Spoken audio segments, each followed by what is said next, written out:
When the Apostle Paul prayed for the church at Rome, he desired to go there and to visit, to help the church, and of course realize they would encourage him also. Good morning, this is Pastor Ernie Lewis of the Blue Point Church in Sisney, Illinois, with your thoughts for Wednesday. The Apostle Paul had never been to Rome. So when he writes to the church there, he's wanting to impart great things to them, but he's also looking for them to bring him some joy and encouragement as new believers.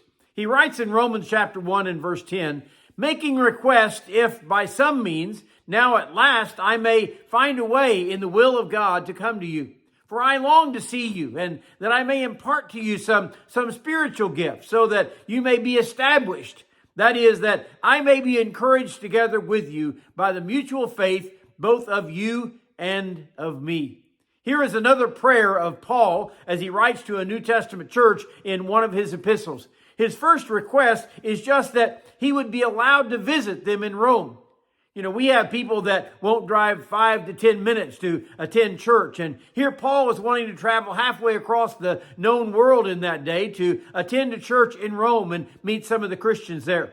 First, he says he would like to impart some spiritual gift to them. Now, we know that Paul is not the one that imparts spiritual gifts. As far as the supernatural kind, those come from the Lord. But the gift he wishes to bring them is probably some joy or some encouragement, the gospel, which they have apparently heard and believed, but Paul would like to instill that truth of the gospel into their hearts.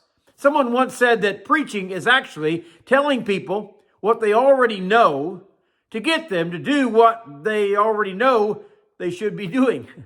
But Paul knows that hearing this gospel from more than one source will strengthen their faith and cause them to live more faithfully for the Lord. His real desire for them is that they would be established. You know, we all need that grounding in the Word of God, being established so that we're not driven by every wind of doctrine, as we're warned over in James chapter 1. And notice the benefit that Paul is expecting to receive from this visit to Rome, that I may be comforted together with you. I know that early Christians were facing some fierce persecution in those days at the hands of the Romans and even at the hands of many Jewish leaders. They were also being opposed by false teachers that were trying to change the gospel. So Paul says, I'd love to come to Rome to help establish your faith, and by your faith would also be established and enriched by our mutual faith.